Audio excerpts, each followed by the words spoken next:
سامعین کرام، ماہ رجب المرجب سے ہم گزر رہے ہیں۔ اسی میں ایک اہم تاریخ 27 رجب المرجب کی ہے، جس میں خوش عقیدہ مسلمان 27 کی رات کو معراج النبی کی طرف منسوب کرتے ہیں، اور امام نبہانی رضی اللہ تعالی عنہ نے اپنی کتاب جواہر البحار میں یہ لکھا ہے کہ معراج النبی رجب کے 27 تاریخ کو ہے۔ چونکہ مختلف روایتیں ملتی ہیں، لیکن اہل سنت میں یہ دن رائج ہے کہ وہ 27 رجب کو شب معراج مناتے ہیں۔ تو اسی مناسبت سے چونکہ آنے والے سیٹرڈے نائٹ کو یہ 27 رجب ہوگی، اس کی شب ہوگی، تو میں نے مناسب سمجھا کہ معراج کے تعلق سے کچھ اہم باتیں گوش گزار کروں۔ اللہ تبارک و تعالی مجھے حق کہنے، آپ لوگوں کو حق سننے اور ہم سب کو اس پر عمل کرنے کی توفیق عطا فرمائے۔ معزز سامعین کرام، دنیا میں بے شمار برگزیدہ شخصیت تشریف لائی۔ آدم صفی اللہ بھی تشریف لائے، نوح نجی اللہ بھی تشریف لائے، ابراہیم خلیل اللہ بھی تشریف لائے، اور موسیٰ کلیم اللہ تشریف لائے، عیسیٰ روح اللہ تشریف لائے، اور اس کے علاوہ بے شمار غوث و قطب، ابدال، قطب الاقطاب، غوث الاغیاث، بہت سارے اللہ کا قرب رکھنے والے دنیا میں تشریف لائے،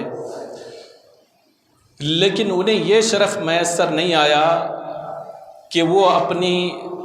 اس آنکھ مبارک سے اللہ تبارک و تعالیٰ کا دیدار کر سکیں۔ یہ شرف کسی کو ملا، نبی آخر الزماں، تاجدار کائنات حضور محمد الرسول اللہ صلی اللہ تعالی علیہ وسلم کو ملا۔ اور یہ جو معراج ہے، علماء اس کو 3 حصوں میں تقسیم کرتے ہیں۔ پہلے حصے کو حسرہ کہتے ہیں، جیسے کہ مسجد حرام سے بیت المقدس تک کا سفر، دوسرے حصے کو معراج یعنی بیت المقدس سے 7 آسمان پورا سفر تقریباً، اور پھر تیسرا حصہ جسے اعراج کہتے ہیں، یعنی لامکان سے آگے رسول اکرم صلی اللہ تعالی علیہ وسلم جہاں اللہ کے قرب میں پہنچے، مقام قاب قوسین، وہ اعراج کا حصہ ہے۔ تو ہم جسے کلی طور پر معراج کہتے ہیں، اس کے اگلے حصے، پہلے حصے کو جس میں قرآن میں تذکرہ ہے، اگر کوئی بندہ نہیں مانتا، چونکہ قرآن کا انکار ہوتا ہے، تو علماء کا یہ متفقہ فیصلہ ہے قرآن کے انکار کی وجہ سے وہ شخص کافر ہو جاتا ہے، اور دوسرا حصہ نہ مانے تو علماء فرماتے ہیں وہ شخص بد مذہب ہو جاتا ہے، اور تیسرا حصہ نہ ماننا تو یہ محرومی کا سبب ہے۔ تو الغرض معراج یہ رسول اکرم صلی اللہ تعالی علیہ وسلم کے معجزات میں سے ایک معجزہ ہے۔ جو شخص عقل کے ترازو پر ہر چیز کو تولنے کی کوشش کرتا ہے اور اسے ہر بات ہضم نہیں ہوتی، تو یقیناً ظاہر سی بات ہے کہ آدمی اگر قرآن ہی کو ماننا چاہے تو ظاہری لفظ کو دیکھ کر کہ مکۃ المکرمہ سے لے کر بیت المقدس تک کا سفر رات کے ایک تھوڑے سے حصے میں اسے ہضم نہیں ہوگا۔ وجہ کیا ہے؟ وہ عقل کے ترازو میں یہی سوچے گا 1 مہینے کی مسافت ڈسٹنس ہے تو ایک حصے میں کیسے کر سکتا ہے، اور آگے بڑھیں آسمانی دنیا کا سفر 500 سال، ایک آسمان سے دوسرے آسمان، دوسرے آسمان سے تیسرے آسمان تک 500 سال کا سفر، تیسرے آسمان سے چوتھے آسمان، اسی طریقے سے ہر آسمان کے درمیان 500 سال کا سفر ہے، پھر اس کے بعد سدرۃ المنتہا، اور پھر لا مکان تک کا سفر، یہ جو ہے کتنے کروڑوں سالوں کا سفر، اس طریقے سے جسے ہم صحیح معنوں میں کاؤنٹ بھی نہیں کر سکتے۔ ایک جو ہے ایک چھوٹے سے حصے میں رات کے ایک بندہ سفر کیسے کر سکتا ہے؟ عقل کے ترازو میں نہیں آتا، وہ منکر ہو جاتا ہے۔ تو قرآن اس کا جواب دیتا ہوا نظر آتا ہے کہ تم عقل کے ترازو میں اسے تولتے ہو، اس لیے کہ تمہاری نظر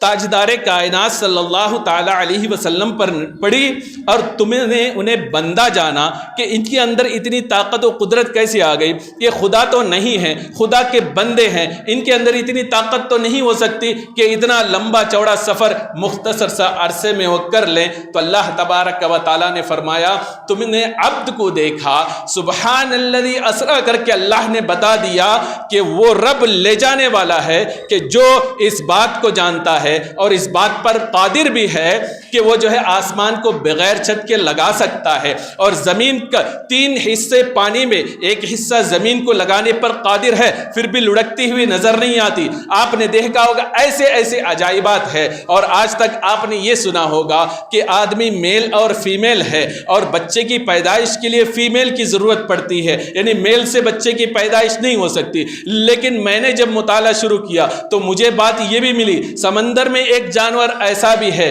جسے سمندری گھوڑا بھی کہتا ہے، اور اس کا جو میل ہوتا ہے اللہ تبارک و تعالیٰ نے اس میں طاقت رکھی ہے، اس میں بچہ جننے کی طاقت رکھی ہے۔ تو بات کیا سمجھ میں آئی کہ وہ رب اس بات پر قادر ہے کہ آسمان بغیر چھت کے وہ بنا سکتا ہے، زمین پانی کے اوپر لگا سکتا ہے، اور میل گھوڑے کے ذریعے بچے کی پیدائش کروا سکتا ہے۔ اسی طریقے سے اللہ اس بات پر قادر ہے کہ اپنے خاص بندے کو رات کے ایک تھوڑے سے حصے میں کروڑوں میل کا سفر مختصر سا وقت میں وہ کرا دے، تو اس بات پر بھی قادر ہے۔ تو تم نظر جو ہے بندے کے بجائے رب پر کرو گے، وہ ساری چیزیں تمہاری نشانیاں تمہارے سامنے ہیں، جہاں تمہاری عقل کام کرنا چھوڑ دیتی ہے۔ رب کی قدرت کو دیکھ کر تمہیں جو ہے سمجھ آ سکتی ہے کہ تم جو ہے سبحان کو دیکھو، لے جانے والا وہ ہے، وہ رب ہے۔ لہذا تم اگر رب کی قدرت کو مانو گے تو یقیناً مصطفیٰ کے معراج کے منکر نہیں ہو سکتے۔ تفسیر روح المعانی میں اسی وجہ سے اسی آیت کے تحت امام آلوسی فرماتے ہیں گویا کہ معراج کا انکار کرنا یہ رب کی قدرت کا منکر ہونا ہے، واضح طور پر آپ نے فرمایا۔ اور آپ سوچیں کہ اللہ تبارک و تعالی کسے لے گیا؟ سبحان، اپنے خاص بندے کو عبد فرمایا۔ تو اس میں کئی وجہ مفسرین نے لکھا، عبد کیوں لکھا، محمد کیوں نہیں لکھا، رسول کیوں نہیں لکھا، ایک لمبی بحث ہے۔ تو الغرض بتانا یہ ہے کہ عبد لکھنے کی ایک وجہ مفسرین یہ لکھتے ہیں کہ بندہ اور خالق، معبود اور عابد کے درمیان فرق واضح کرنا ہے کہ کچھ لوگ ایسے ہوتے ہیں کہ مثال کے طور پر آدمی اسے کسی کو مانتا نہیں، لیکن کچھ عاشق ایسے ہوتے ہیں مانتے ہیں، اور مانتے مانتے اس کو اتنا بڑھا جاتے ہیں کہ اسے رب سے ملا دیتے ہیں۔ مثال کے طور پر حضرت عیسیٰ علیہ السلام کو لوگوں نے نبی مانا، لیکن ان کے معجزات کو دیکھ کر انہیں اتنا بڑھا دیا، رب کا بیٹا کہہ دیا۔ حضرت عزیر علیہ السلام کو رب کا بیٹا کہہ دیا، یہاں تک کہ اس امت میں بھی حضرت علی کرم اللہ وجہ الکریم کو نعوذ باللہ من ذالک لوگ الہ تک کہہ دیے۔ تو بتانے کا مقصد یہ ہے کہ آدمی کسی کی محبت میں بڑھ جاتا ہے کبھی اور وہ شریعت کے دائرے سے نکل جاتا ہے تو اسے خدا کا بیٹا کبھی کہہ دیتا ہے اور کبھی جو ہے اسے خدا کہہ دیتا ہے۔ تو بندہ جس سے محبت کرتا ہے اسی طریقے سے اس کے تصورات ہوتے ہیں، لیکن یہاں بندہ مومن رسول اکرم صلی اللہ علیہ وسلم سے محبت تو کرتے ہیں تو اللہ نے عبد کہہ کے بتا دیا کہ ہم نے سب کچھ، سارے معجزات ان میں رکھ دیے، ساری طاقت ہم نے ان میں رکھ دیے۔ یہ صفات بھی ہے کہ یہ آسمانی دنیا کی طرف گئے اور لامکان تک گئے اور اپنی ظاہری آنکھوں سے میرا دیدار کیا، تو اس بلند مقام کو پہنچنے کے باوجود عبد جو ہے عبد ہی ہے،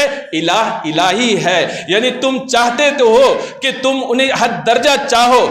لیکن شریعت نے اپنا نظریہ بتا دیا، عقیدہ بتا دیا۔ کتنے بھی بلند مرتبے میں کوئی بندہ پہنچ جائے، خالق خالق ہے، مخلوق مخلوق ہے، لہذا کتنی بھی طاقت کے اوپر پہنچ جائے، کتنی بھی خصوصیات حاصل ہو جائے، بندہ بندہ ہی رہتا ہے۔ لیکن بندہ ایسا نہیں، ہم بھی بندے ہیں، آپ بھی بندے ہیں۔ کوئی یہ نہ سمجھے رسول اکرم صلی اللہ علیہ وسلم نعوذ باللہ من ذالک ہمارے برابر ہیں، ایسا نہیں۔ اس لیے اللہ تبارک و تعالیٰ نے عبد ہی کر کے اپنے خاص بندہ کہہ کر یہ اشارہ کر دیا کہ بندے تو سب ہے لیکن یہ میرا حقیقی طور پر محبوب ہے، اور یہ میرا ایسا بندہ ہے کہ اسے میں نے وہ فضیلت اور وہ مقام و مرتبہ عطا کیا جہاں تک کوئی بندے کی جو ہے سوچ بھی نہیں پہنچ سکتی، اور اس مقام و مرتبے تک کوئی پہنچ ہی نہیں سکتا۔ تو ایک نقطہ مفسرین نے یہ لکھا ہے، اور دوسرا نقطہ یہ لکھا ہے چونکہ عبد جو ہے مخلوق جو ہے خالق کی طرف بڑھ جائے تو قرب جتنا حاصل ہوگا اس کی فضیلت اتنی ہی بڑھتی ہوئی نظر آتی ہے۔ الغزر رسول اکرم صلی اللہ تعالی علیہ وسلم کو معراج ہوئی، آپ تشریف لے گئے بیت المقدس تک۔ اب بیت المقدس جانے کی ضرورت کیوں پڑی؟ تو علامہ آلوسی اس کے تعلق سے بھی لکھتے ہیں دو وجہ۔ ایک وجہ یہ ہے بیت المقدس کے در و دیوار نے دعا کی تھی مولا تبارک و تعالی، خلیل اللہ بھی یہاں ہے اور کلیم اللہ بھی ہے، روح اللہ، سب کچھ، سب کے قدم یہاں پڑے ہیں۔ مولا تبارک و تعالی تو نے محمد عربی نبی آخر الزمان صلی اللہ تعالی علیہ وسلم کی دیدار سے ہمیں مشرف فرما، ان کے قدم بھی یہاں پڑ جائے تو اللہ تبارک و تعالیٰ نے اس در و دیوار کی دعا کو قبول فرمائے اور معراج کی رات رسول اکرم صلی اللہ تعالی علیہ وسلم کو بیت المقدس کی سیر کرائی۔ اور امام محی الدین ابن عربی رضی اللہ تعالیٰ نے ارشاد فرماتے ہیں اس کی وجہ یہ بھی ہے کہ وہ جو ہے انبیاء کرام کے مزارات وہاں موجود ہے اور جو ہے مکاشفات حقیقیہ وہاں حاصل ہوتی ہے اور بے شمار جو ہے اللہ کی نشانیاں ہیں، اس لیے اللہ تبارک و تعالیٰ نے وہاں کا سیر کرایا۔ پھر رسول اکرم صلی اللہ تعالی علیہ وسلم وہاں سے نکل کر آسمانی دنیا کی طرف گئے، بڑھتے بڑھتے سدرۃ المنتہا تک پہنچے۔ سدرۃ المنتہا یہ جبریل امین علیہ السلام کا مقام ہے۔ میں تفصیل میں نہیں جانا چاہتا، خاص کچھ باتیں بتانا چاہتا ہوں۔ جبریل امین علیہ السلام وہاں رک گئے، سرکار دو عالم صلی اللہ تعالی علیہ وسلم آگے بڑھنے لگے، پوچھا ہے جبریل چلو۔ جبریل امین علیہ السلام نے عرض کیا رسول اللہ صلی اللہ علیہ وسلم آگے نہیں بڑھ سکتا، اگر انگلی کے پور کے برابر بھی آگے بڑھتا ہوں میں جل کر راکھ ہو جاؤں گا، مشہور بات ہے۔ تو آپ دیکھیں جبریل امین علیہ السلام جیسے طاقتور ذات،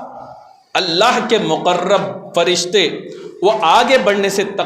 کترا رہے ہیں کہ میری اتنی طاقت نہیں، اگر جاؤں تو میں جل جاؤں۔ حدیث پاک میں آتا ہے ایک مرتبہ جبریل امین علیہ السلام سرکار دو عالم صلی اللہ تعالی علیہ وسلم کی بارگاہ میں حاضر آئے اور پورا اندھیرا چھا گیا۔ سرکار دو عالم صلی اللہ علیہ وسلم نے جبریل امین سے پوچھا اے جبریل بتاؤ تم نے کیا کر دیا؟ جبریل امین علیہ السلام عرض کرتے ہیں یا رسول اللہ صلی اللہ علیہ وسلم میں نے صرف اپنے دو پر پھیلائے ہیں اور اس قدر وہ پھیل گئے کہ سورج کی روشنی کا ایک کرن بھی آسمان سے زمین تک نہیں پہنچتا، یعنی اس طرح پورے افق کو جبریل امین علیہ السلام کے دو پر نے چھپا لیا۔ سرکار دو عالم صلی اللہ علیہ وسلم سے نے جبریل امین علیہ السلام سے پوچھا اے جبریل تمہارے پر کتنے ہیں؟ عرض کیا رسول اللہ صلی اللہ علیہ وسلم 600 پر رہے۔ اور پوچھا اس کی طاقت کا علم کیا ہے؟ تو جبریل امین علیہ الصلاۃ والسلام عرض کرنے لگے یا رسول اللہ صلی اللہ علیہ وسلم، اگر ان دو پروں کو اگر پورے ساتوں زمین و آسمان میں سمیٹنا چاہوں تو میں سمیٹ سکتا ہوں، اور اگر اس کو دبا دو اپنی طاقت کے دو پر کے طاقت کے بلبوتے پر تو زمین و آسمان، ساتوں زمین و آسمان کی ہر چیز پورے جو ہے ریشے ریشے ہو جائیں میری طاقت کی وجہ سے۔ تو آپ خود سوچیں، دو پر کی طاقت کا عالم یہ ہے کہ اگر اسے دبا دے کہ پوری دنیا اور آسمان دنیا بھی ریزہ ریزہ ہو جائے، ڈسٹ بن کر اڑنے لگے، تو 600 پر کی طاقت کو اگر وہ آزمائے تو حالت و کیفیت کیا ہوگی؟ اب آپ خود سوچیں کہ اتنی بڑی طاقت کے مالک جبریل امین علیہ الصلاۃ والسلام آگے بڑھنے سے رکے اور دنیا کو بتا دیا میری طاقت تو اتنی ہے، لیکن اب جو آگے جا رہا ہے اس کی طاقت کا اندازہ تم خود لگاؤ۔ جبریل امین علیہ الصلاۃ والسلام نے بتا دیا، سرکار دو عالم صلی اللہ تعالی علیہ وسلم آگے بڑھے، گویا کہ دنیا کو بتا دیا 2 پر 600 پر والوں کی طاقت اپنی جگہ ہے، اور اللہ نے جو نبی کو طاقت دی وہ کئی بڑھ کر ہے۔ امام الانبیاء کو جو طاقت دی اللہ تبارک و تعالیٰ نے وہ بہت ہی درجہ بڑھ کر ہے۔ رسول اکرم صلی اللہ تعالی علیہ وسلم آگے بڑھ گئے اور ایک مقام پر رکے تو آواز آئی ادن منی، اے حبیب قریب آؤ۔ سرکار دو عالم صلی اللہ تعالی علیہ وسلم ارشاد فرماتے ہیں میں نے ایک قدم آگے بڑھایا، ایک قدم رکھا، آپ خود فرماتے ہیں کہ اس ایک قدم کا ڈسٹنس، مسافت، دوری اتنی تھی کہ جتنا میں دنیا سے لے کر حرم سے لے کر حرم مکہ سے لے کر اب تک جتنی سفر کیا، پوری زمین کو، ساتوں آسمان کو، سدرہ کو، سب کو طے کیا، یہ سب کا طے کرنا ایک جگہ اور اس سے کئی گنا زیادہ میں نے ایک قدم پر طے کر لیا۔ اب آپ خود سوچیں، آسمانی دنیا کی سفر 500 سال کی ہے، ایک آسمان سے دوسرے آسمان تک، اور پورا سفر سرکار فرماتے میں نے طے کر لیا، اور کتنے میں؟ ایک قدم میں۔ جس نبی کے قدم کا حال یہ ہے کہ ایک قدم رکھیں وہ چاہیں تو کروڑوں سال کی مسافت کو ایک قدم پر طے کرے، تو بات یہ سمجھ میں آئی اللہ نے انہیں یہ طاقت دی ہے کہ اگر کوئی بندہ ان کے چاہنے والا بنگلور میں رہ کر انہیں پکارے وہ ایک قدم کی بھی ضرورت نہیں، اس کی مدد کے لیے پہنچ سکتے ہیں۔ تو یہ ہمیں اس سے یہ عقیدہ ملتا ہے، اور سرکار دو عالم صلی اللہ تعالی علیہ وسلم فرماتے ہیں اسی طریقے سے میں آگے بڑھتا رہا اور رکتا رہا، ایک ایک قدم بڑھاتا رہا، اور 1-2 مرتبہ نہیں، تقریباً مفسرین لکھتے 1000 مرتبہ ایسی آواز آئی کہ ادن منی، اے حبیب قریب ہو جاؤ اور قریب ہو جاؤ۔ میں بڑھتا رہا یہاں تک کہ لامقام میں پہنچا، اور ایک ایسا مقام آ گیا جسے مقام قاب قوسین کہتے ہیں، اور ادنا سرکار دو عالم صلی اللہ علیہ وسلم نے فرمایا، قرآن میں بھی پوری آیت میں اس کی تشریح کی گئی ہے۔ تو سرکار دو عالم صلی اللہ تعالی علیہ وسلم رب کے قرب میں پہنچے، قرآن میں ہے کہ اتنے قریب پہنچے کہ جس قدر کمان کے 2 حصے ہوتے ہیں، اور سرکار فرماتے ہیں قرآن میں آتا ہے کہ اس سے بھی قریب سرکار پہنچے۔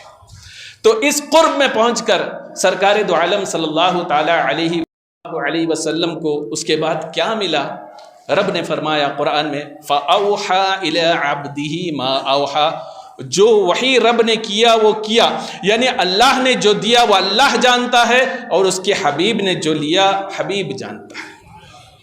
دینے والا جانتا ہے اور لینے والا جانتا ہے۔ الغرض رسول اکرم صلی اللہ تعالی علیہ وسلم رب کا دیدار کر کے واپس تشریف لے آئے۔ آپ کو پتہ ہے لوگوں نے انکار بھی کیا، اور جو عاشقان مصطفیٰ تھے انہوں نے تصدیق بھی کی، کوئی صدیق کہلایا، اور اس کے علاوہ منکرین بھی موجود تھے۔ تو اللہ تبارک و تعالیٰ نے اس منظر کو قرآن میں بیان کیا، اور شیخ سعدی علی رحمت رضوان رسول اکرم صلی اللہ تعالی علیہ وسلم وہاں سے تشریف لائے رب کا دیدار کر کے، آپ نے اپنے ایک فارسی شعر میں اس کا تذکرہ فرمایا، اور بہت اچھے اسلوب میں آپ نے اس کو بیان کیا۔ یعنی وہ اس طرف اشارہ کرنا چاہتے ہیں کہ موسیٰ علیہ السلام نے رب کو دیکھنا چاہا، اللہ نے کیا فرمایا؟ لن ترانی، نہیں دیکھ سکتے، اصرار کیا۔ بات یہی ہوئی کہ تم جو ہے میری صفات کی تجلی میں سے پہاڑ پر گرے اسے دیکھ لو۔ قرآن میں خر موسیٰ صعیقا، اور وہ جو ہے پہاڑ جو ہے ریزہ ریزہ ہو گیا، موسیٰ علیہ السلام بے ہوش ہو گئے، مشہور واقعہ ہے۔ تو آپ بے ہوش ہو گئے، یہ اللہ تبارک و تعالیٰ کی صفات کی جو ہے تجلیات میں سے ایک تجلی ہے، وہ بھی ڈائریکٹ نہیں، پہاڑ پر پڑی، اسے موسیٰ علیہ السلام دیکھے تو آپ بے ہوش ہو گئے۔ تو حضرت شیخ سعدی علیہ رحمہ فرماتے ہیں موسیٰ بے ہوش رفت بیک پرتوے صفت، موسیٰ بے ہوش رفت بیک پرتوے صفت، تو عین ذات میں نگری در تبسمی، یعنی آپ یہ کہنا چاہ رہے ہیں کہ موسیٰ علیہ السلام نے اللہ تبارک و تعالیٰ کے صفات کی تجلی میں سے ایک تجلی کو پہاڑ پر گرتے دیکھا تو آپ برداشت نہ کر سکے، بے ہوش ہو گئے۔ لیکن قربان جائیں محمد عربی صلی اللہ علیہ وسلم پر کہ انہوں نے عین ذات کو یعنی رب کو اپنی ماتھے کے آنکھوں سے دیکھا، اور لوٹے تو اس حال میں لوٹے کہ آپ کے منہ پر، آپ کے چہرے پر مسکراہٹ تھی، یعنی مسکراتے ہوئے تشریف لائے، ادھر تجلی بھی برداشت نہ کر سکے اور یہاں عین ذات کو دیکھا، رب کو دیکھا، پھر بھی جب لوٹتے ہیں تو تبسم آپ کے چہرے پر ہے اور مسکراتے ہوئے لوٹتے ہوئے نظر آتے ہیں۔ اور اس جو ہے رب تبارک و تعالیٰ کے دیدار سے کیا حاصل ہوا؟ مشکات شریف کی ایک حدیث میں یہاں تک ہے کہ اللہ تبارک و تعالیٰ نے اپنے دست اقدس کو میرے جو ہے کندھے مبارک پر رکھا تو ہر چیز میرے لیے روشن ہو گئی، اب کوئی چیز ان سے چھپی نہیں رہی۔ رسول اکرم صلی اللہ تعالی علیہ وسلم نے ہر چیز کو دیکھ لیا، اور قرآن میں ہے کہ رسول اکرم صلی اللہ تعالی علیہ وسلم نے جو دیکھا اس کی کیفیت کیا ہے، تو قرآن میں اس کا ذکر پورا ایک طریقے سے ما کذب الفؤاد ما رآ، یعنی رسول اکرم صلی اللہ علیہ وسلم نے رب کو کس طریقے سے دیکھا۔ تو قرآن کہتا ہے، مثال کے طور پر میں آپ کو سمجھا دوں، ایک شخص کسی کو دیکھتا ہے پہلی مرتبہ یا خوشنما منظر کو دیکھتا ہے، ایسا ہو سکتا ہے خوشنما منظر کو دیکھے، آنکھ سے تو اس نے دیکھیا لیکن جو دیکھا دل نے اس کو مانا نہیں، پاسبل ہے نا، ایسا ہو سکتا ہے۔ لیکن رب فرماتے ہیں میرا حبیب کا معاملہ جدا ہے، کسی اور چیز کو نہیں دیکھا تو مجھے دیکھا، اور کیفیت کیا تھی؟ ما کذب الفؤاد ما رآ، جو دیکھا دل نے اس کو جھٹلایا نہیں بلکہ اس کو دل نے بھی تسلیم کر لیا، یہ رب خود فرماتا ہے۔ اور آگے اللہ تبارک و تعالی فرماتا ہے افتمارونہ علی ما یری، یعنی میرے محبوب نے، حبیب نے جو دیکھا تم اس پر کیوں جھگڑتے ہو، یعنی تم منکر ہو تو تم کیوں جھگڑتے ہو میرے حبیب کے دیکھنے پر؟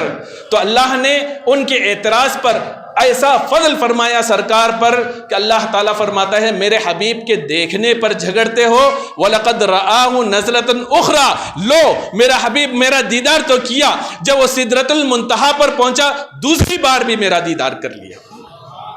تو ایک مرتبہ پر اعتراض ہے، قرآن کہتا ہے وَلَقَدْ رَآهُ نَزْلَةً أُخْرَى، کہ جب وہ اتر رہے تھے کہ وہاں بھی میرا دیدار میرے حبیب نے کیا، کہاں کیا، کیسے کیا، اس کا بھی تذکرہ قرآن نے فرما دیا، کیا دوسری بار کہاں کیا؟ عند سدرۃ المنتہا، سدرۃ المنتہا کے پاس کیا، اور سدرۃ المنتہا کہاں ہے؟ عندہا جنت المأویٰ، اس کے پاس جو ہے جنت المأویٰ بھی ہے۔ پوری کیفیت کو اذ یغشی السدرۃ ما یغشی، اور جب حبیب نے اپنے رب کا دیدار کیا کیفیت کیا تھی؟ تو رب نے فرما دیا جو چیز چھا رہی تھی چھا رہی تھی، یعنی روشنی پھیل جائے ہر چیز نور ہی نور پھیلتی ہوئی نظر آتی ہے۔ تو قرآن کہتا ہے ما یغشی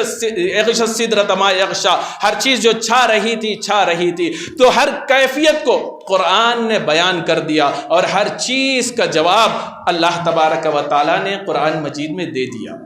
اور مسلم شریف کے حدیث میں ہے عبداللہ بن شقیق رضی اللہ تعالیٰ عنہ حضرت ابو ذر رضی اللہ تعالیٰ عنہ کے پاس حاضر آئے اور عرض کرنے لگے کاش میں سرکار کے زمانے میں ہوتا